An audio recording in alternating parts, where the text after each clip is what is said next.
10ാം തരം കേരള പാഠാവലി രണ്ടാമത്തെ യൂണിറ്റാണ് ഉള്ളിലാണ് എപ്പോഴും ഉണ്മതാൻ എന്ന പോൽ.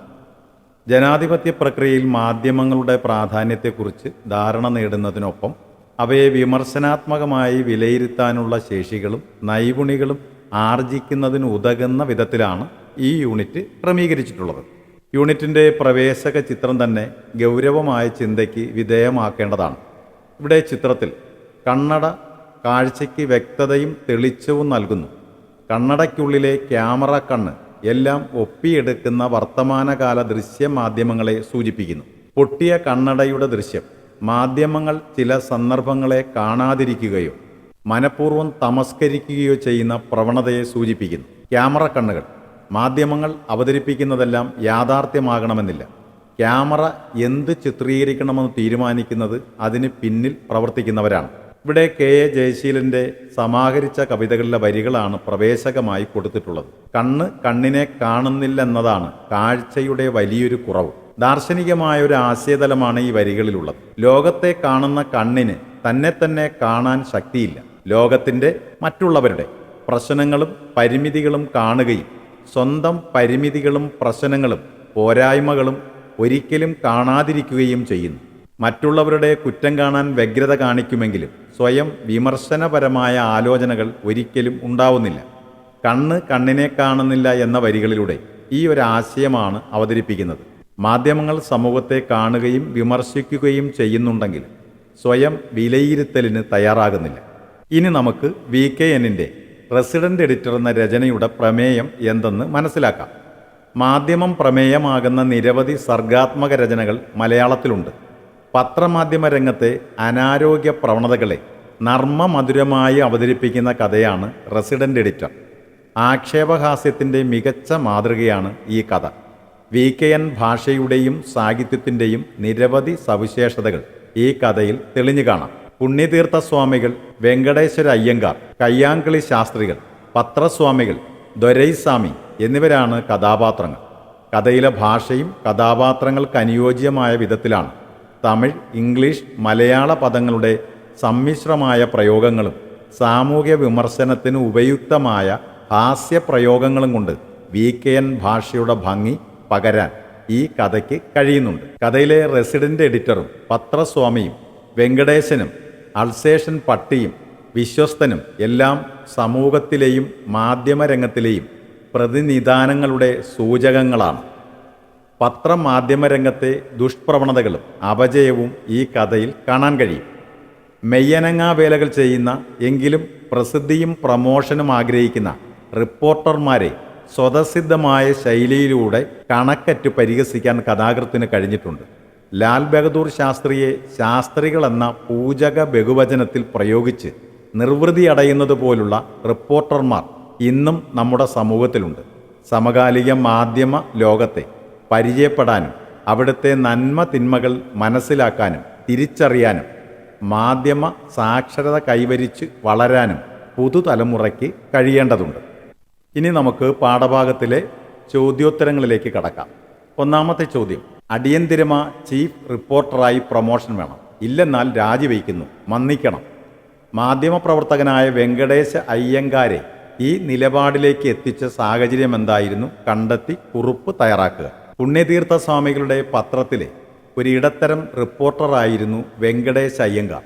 എന്നാൽ അദ്ദേഹത്തിന് സഹിക്കവയ്യാതെയായത് തനിക്ക് പുറകെ വന്നവർ തൻ്റെ തലയ്ക്ക് മുകളിലൂടെ പോയി റിപ്പോർട്ടേഴ്സ് ഇൻ ചീഫായി അരിയിട്ട് വാഴ്ത്തപ്പെട്ടപ്പോഴാണ്. അങ്ങനെയിരിക്കെ അദ്ദേഹം നഗരത്തിലെത്തിയ പ്രധാനമന്ത്രി ലാൽ ശാസ്ത്രിയുമായി ബന്ധപ്പെട്ട ബഹദൂർ ശാസ്ത്രികൾ എന്ന് വിശേഷിപ്പിച്ച് അദ്ദേഹത്തിൻ്റെ പരിപാടികൾ കവർ ചെയ്തു. ഇത് പത്രസ്വാമിക്ക് ഇഷ്ടപ്പെടുകയും മുൻകൂറായി ഇൻക്രിമെൻ്റ് കൊടുത്ത് വെങ്കടേശനെ പ്രോത്സാഹിപ്പിച്ചു. വെങ്കടേശന് ഇത് സന്തോഷമായി. എന്നാൽ 6 മാസം കഴിഞ്ഞപ്പോഴേക്കും അദ്ദേഹത്തിന് കുണ്ഠിതമായി. അങ്ങനെയാണ് രാമസ്വാമിയുടെ വീട്ടിലെത്തി അടിയന്തിരമായി ചീഫ് റിപ്പോർട്ടറാകണമെന്നും ഇല്ലെങ്കിൽ താൻ രാജിവെക്കുമെന്നും അറിയിക്കുന്നത്. രണ്ടാമത്തെ ചോദ്യം: ഇന്ത നിമിഷം മുതൽ ചെത്തുപോകും വരേക്ക് നീ നമ്മ പത്രത്തോട് റെസിഡൻ്റ് എഡിറ്റർ. ഫലിതവും ആക്ഷേപഹാസ്യവും ആവിഷ്കരിക്കാൻ ഈ വരികൾ എത്രത്തോളം പര്യാപ്തമാണ്? നിങ്ങൾ പരിചയപ്പെട്ട VKNൻ്റെ മറ്റ് കഥകൾ കൂടി പരിഗണിച്ച് VKN കൃതികളിലെ ഹാസ്യം എന്ന വിഷയത്തിൽ ഉപന്യാസം തയ്യാറാക്കുക. സമൂഹത്തിലെ തെറ്റായ പ്രവണതകളെ ആക്ഷേപഹാസ്യത്തിൽ ചാലിച്ച് വിമർശിക്കാൻ ഒരു മടിയും കാണിക്കാത്ത സാഹിത്യകാരനാണ് VKN. കേവലമായ ഹാസ്യമല്ല VKNന്റെ ആയുധം. ചിരിപ്പിക്കുന്നതോടൊപ്പം ചിന്തിപ്പിക്കുക കൂടി ചെയ്യാൻ അദ്ദേഹത്തിന് കഴിവുണ്ട്. ഭാഷയുടെ മനോഹാരിത നന്നായി പ്രകടമാവുന്ന പദസൃഷ്ടികൾ, വിപരീത അർത്ഥങ്ങൾ, ശ്ലേഷങ്ങൾ എന്നിവ VKN കൃതികളിൽ പ്രകടമായി കാണാം. ബുദ്ധിമുട്ടാണെങ്കിൽ ബുദ്ധിമാനാവൂ, അറിവ് ഒരു ഭാരമാണ്, അതുകൊണ്ടാണ് അജ്ഞാനികൾ ലഘുഹൃദയരായിരിക്കുന്നത് തുടങ്ങിയ വാക്യങ്ങൾ ഇതിന് ഉദാഹരണങ്ങളാണ്. അത്തരം ഒരു പ്രയോഗമാണ് ഇന്ത നിമിഷം മുതൽ ചെത്തുപോകും വരേക്കും നീ നമ്മ പത്രത്തോട് റെസിഡന്റ് എഡിറ്റർ എന്ന കഥയിൽ മനുഷ്യരുടെ സ്ഥാനമാനങ്ങളോടുള്ള ആർത്തിയാണ് പരിഹസിക്കുന്നത്. സമൂഹത്തെ നിശിതമായി വിമർശിക്കുന്ന പത്രപ്രവർത്തകർ പോലും ഇതിന് വിധേയരാകുന്നതായി അദ്ദേഹം സൂചിപ്പിക്കുന്നു. റിപ്പോർട്ടറായ വെങ്കടേശ അയ്യങ്കാർ എന്ന കഥാപാത്രത്തെ പരിചയപ്പെടുന്നതിൽ, അദ്ദേഹത്തിൻ്റെ മാനസികാവസ്ഥ പ്രകടമാക്കുന്നതിൽ, ചീഫ് എഡിറ്ററായി മാറാനുള്ള ശ്രമത്തിൽ, തൻ്റെ ആവശ്യം ഉന്നയിക്കുവാൻ പത്രസ്വാമിയെ കാണാനുള്ള പോക്കിൽ, റെസിഡന്റ് എഡിറ്ററായി നിയമിച്ച പ്രഖ്യാപനത്തിൽ എല്ലാം ആക്ഷേപഹാസ്യത്തിൻ്റെ തീവ്രത കണ്ടെത്താൻ കഴിയും. ദൃശ്യമാധ്യമങ്ങളുടെ ദൂഷിത പ്രവണതകളെയും അദ്ദേഹം വെറുതെ വിട്ടില്ല. TV-യിൽ ഒരു അഗ്നിബാധ കാണിച്ചപ്പോൾ എൻ്റെ മകൾ ചോദിച്ചു, അച്ഛാ ഇത് റിയാലിറ്റി ഷോയാണോ എന്ന കഥാപാത്രത്തിൻ്റെ ചോദ്യം ഏതു ദുരന്തത്തെയും ആഘോഷമാക്കി മാറ്റുന്ന ദൃശ്യമാധ്യമങ്ങളുടെ പ്രവണതകളെ കണക്കറ്റ് കളിയാക്കുകയാണ്. മറ്റൊരു ചോദ്യം, പത്രങ്ങളുടെ അധ്യാപന ശക്തിയെപ്പറ്റി പറയുമ്പോൾ അതിലെ ഭാഷയെയും ഗണിക്കേണ്ടി വരുന്നു. മറ്റനേകം കൃത്യങ്ങളെ സാധിക്കുന്ന കൂട്ടത്തിൽ ഭാഷാ പരിഷ്കാരവും പത്രങ്ങളുടെ കടമയിൽപ്പെട്ടിരിക്കുന്നു എന്നത് തർക്കമറ്റ സംഗതിയാകുന്നു. സ്വദേശാഭിമാനി രാമകൃഷ്ണപിള്ളയുടെ വാക്കുകളാണ്. ഈ അഭിപ്രായം ഇക്കാലത്തും പ്രസക്തമാണോ? പ്രതികരണക്കുറിപ്പ് തയ്യാറാക്കുക. ഭാഷാപരിഷ്കരണം പത്രങ്ങളുടെ കടമയാണ് എന്ന സ്വദേശാഭിമാനിയുടെ നിരീക്ഷണം വളരെ പ്രസക്തമാണ്. ഭാഷ നന്നായി പ്രയോഗിക്കുമ്പോഴാണ് അതിന് ശക്തിയും സൗന്ദര്യവും ഉണ്ടാകുന്നത്. മുമ്പ് പത്രങ്ങൾ ഉപയോഗിച്ചിരുന്ന ഭാഷാ പ്രയോഗ രീതിയിൽ ഇന്ന് മാറ്റങ്ങൾ കൊണ്ടുവരാൻ ശ്രമിച്ചിട്ടുണ്ട്. പലപ്പോഴും വാർത്തകൾ റിപ്പോർട്ട് ചെയ്യപ്പെടുമ്പോൾ ഭാഷ കൂടുതൽ ആലങ്കാരികമായി മാറുന്നത് കാണാൻ കഴിയും. തലക്കെട്ടുകൾ ഹ്രസ്വവും ധ്വന്യാത്മകവുമായി മാറി. ഉദാഹരണത്തിന്, വെളുത്തുള്ളിക്ക് വില വർദ്ധിച്ചപ്പോൾ കൊടുത്ത തലക്കെട്ട് വെളുത്തുള്ളി കത്തിക്കയറി എന്നാണ്. ചുവന്നുള്ളിയുടെ വില കുറഞ്ഞപ്പോൾ ചുവന്നുള്ളി തണുത്തു എന്നും തലക്കെട്ട് കൊടുത്തിട്ടുണ്ട്. മാത്രവുമല്ല, കേവലമായ വസ്തുതാ വിവരണങ്ങൾക്കപ്പുറം ആകർഷകമായ ഭാഷയിലുള്ള അവതരണവും കാണാൻ കഴിയും. മറ്റൊരു ചോദ്യം വ്യാകരണവുമായി ബന്ധപ്പെട്ടതാണ്. പത്രസ്വാമി ഉത്തരവായി, പിന്നെ രണ്ടുപേരും താഴെ ഇറങ്ങി. പത്രസ്വാമി ഉത്തരവ് ആയി, പിന്നെ രണ്ടുപേരും താഴെ ഇറങ്ങി. അടിവരയിട്ട പദങ്ങൾ സന്ധി ചെയ്തും അല്ലാതെയും എഴുതിയിരിക്കുന്നത് ശ്രദ്ധിച്ചല്ലോ. ചേർത്തെഴുതിയപ്പോഴുണ്ടായ പ്രത്യേകതകൾ എന്തെല്ലാം വിശദമാക്കുക. ഉത്തരവ്, ആയി എന്നീ പദങ്ങൾ ചേർത്തെഴുതിയപ്പോൾ സംവൃതോകാരം ലോപിച്ചു. താഴെ, ഇറങ്ങി എന്നീ പദങ്ങൾ ചേർത്തെഴുതിയപ്പോൾ യകാരം ആഗമിച്ചതായും കാണാം. നമ്മൾ സന്ധി പഠിക്കുമ്പോൾ കൂടുതൽ കാര്യങ്ങൾ മനസ്സിലാകും. ഇവിടെ ഉത്തരമായി എന്ന പദം പിരിച്ചെഴുതുമ്പോൾ സംവൃതോകാരം ലോപിക്കുന്നുണ്ട്. രണ്ട് വർണ്ണങ്ങൾ തമ്മിൽ ചേരുമ്പോൾ ഒരു വർണ്ണം ലോപിക്കുന്നതാണ് ലോപസന്ധി. താഴെ ഇറങ്ങി എന്നിടത്ത് ഒരു വർണ്ണം അധികമായി വരുന്നുണ്ട്. ഇത് ആഗമസന്ധിയാണ്. അതായത് ഒരു വർണ്ണം പോയി മറ്റൊരു വർണ്ണം ആഗമിക്കുന്നു. ഇവിടെ യകാരമാണ് വന്നത്. അർത്ഥത്തിന് ബുദ്ധിമുട്ട് വരാതെയും ഉച്ചാരണത്തിലെ പിഴവുകൾ ഒഴിവാക്കി ഭംഗി നിലനിർത്തിയും ഭാഷ ഉപയോഗിക്കേണ്ടതുണ്ട്. മറ്റൊരു ചോദ്യം, അരക്കോളം കവർ ചെയ്തു തുടങ്ങിയ മാധ്യമ പ്രവർത്തനവുമായി ബന്ധപ്പെട്ട സാങ്കേതിക പദങ്ങളാണ്. ഇത്തരത്തിലുള്ള കൂടുതൽ പദങ്ങൾ കണ്ടെത്തി പട്ടികപ്പെടുത്തുക. ഇവിടെ നമുക്ക് അതിനോടൊപ്പം resident editor, reporter, chief reporter എന്നീ പദങ്ങൾ കണ്ടെത്താൻ കഴിയും.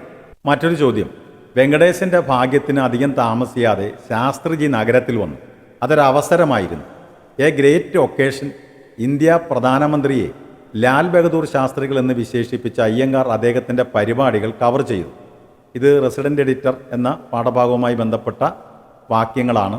രാവിലെ വന്ന പത്രത്തിലെ വാർത്ത വിശ്വസിക്കാമെങ്കിൽ ഇനിയുള്ള കാലം കാക്കയ്ക്ക് കുയിലും കുയിലിന് കാക്കയുമാകാൻ സാധിക്കും.